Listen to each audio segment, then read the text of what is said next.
Now, ladies and gentlemen, I don't usually go over individual pro wrestlers, but thanks to the spike of the Jack Gallagher rant or roast, as if anyone puts it, I mean, there was over 110 viewers, no comments, so I'm expecting at least a bit. Oh God, I want to go over a bit of Jason Jordan, over a majority of what I noticed over most of his career was him becoming a borderline jobber, like a three-time tag team champion, and majority of his stock depleting since coming over to SmackDown Live back in 2016, after being a notable just 2.0 of Team Angle, and how many high expectations they sort of had for the guy since they tried to push him to the moon when they had him shockingly debut as a single star on Raw after another superstar shakeup. They did not have anything called a draft from the latter half of the WWE brands, but they had it called a superstar shakeup. So Jason Jordan went to Raw. Chad Gable stayed on SmackDown Live till this day.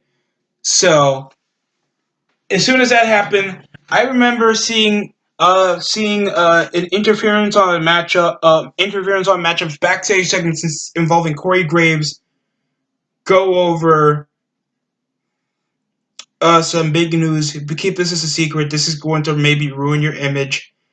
And over all that time, and all that was displayed, the only thing that happened was a heartfelt moment of Corey Graves when he was actual likable commentator and actually knew what the hell he's talking about. Now he's a overly consistent, annoying heel commentator that doesn't go much and likes to lick the clit of Carmella while he's a cheater.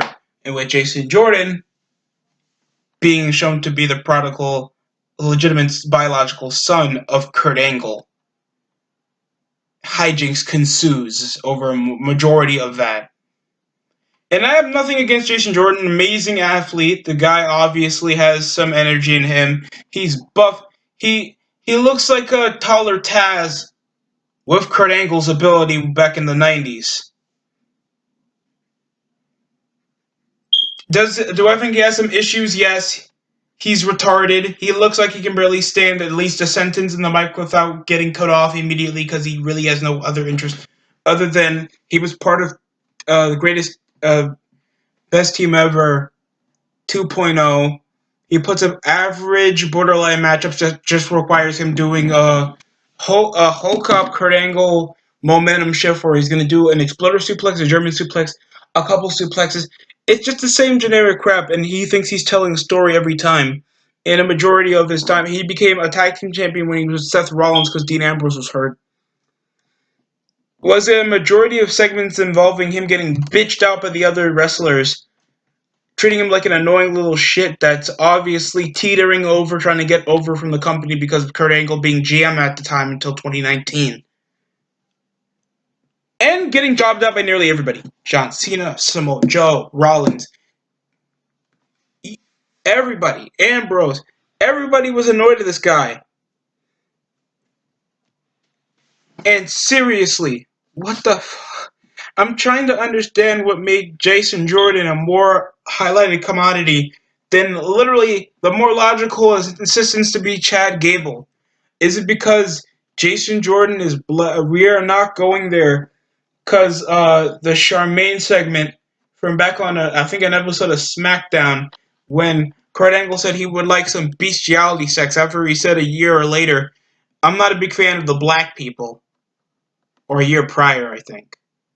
Kurt Angle was great. He just tried to make himself look hateable, and it obviously did not work for those reasons.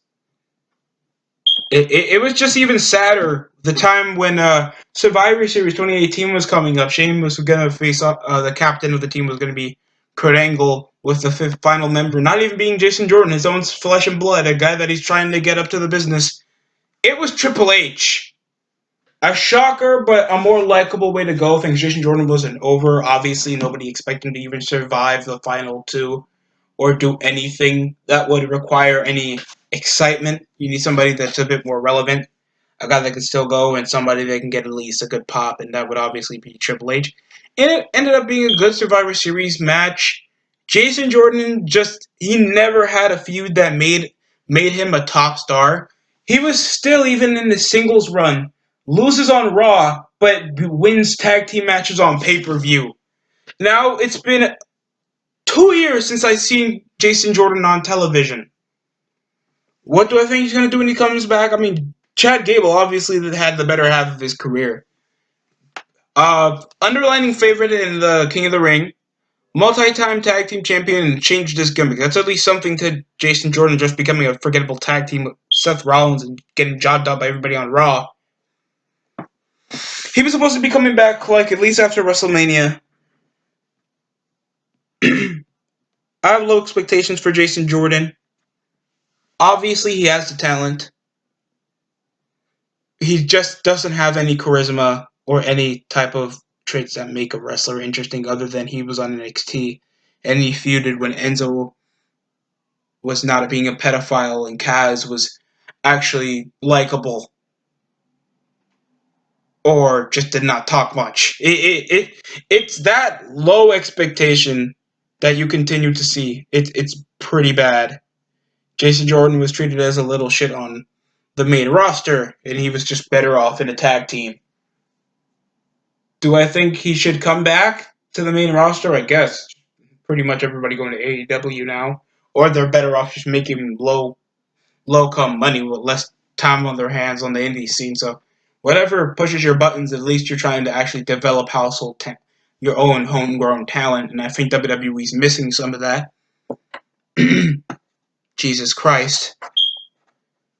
I'm not trying to roast Jason Jordan. This is just my opinion on how I think Jason Jordan should obviously come back. I don't really have any that much of personal grab on the dude. I don't think he has he's that shit. He has talent. I just think that the WWE had the wrong time, the wrong position for him, and I think just the wrong way how to go with making Jason Jordan an actual part of your main roster.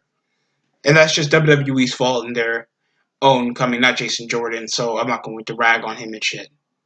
I mean, he should have made more on the conversation, on the position that he was in, actually becoming like a WWE Hall of Famer's son and the GM of Monday Night Raw. So we expect a bit more on the storytelling aspect, but in WWE's strategy of going with it, Kurt Angle doesn't like black people. That's it coming from me, folks. That's it. That's it coming from me. Oh boy. Ooh, Jesus Christ.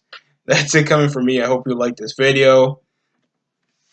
There's obviously more wrestlers that want to go into the matter, especially when we're going into WrestleMania, because I want to do something different. Instead of like talking about the entire show, I want to go over some of the other pro wrestlers that I think need to have more pay attention or less attention shown on them. So that's it coming from me. Thanks for watching this DST show, and hope you subscribe for more. And you know, truth be told, I'm not a very big fan of the black people.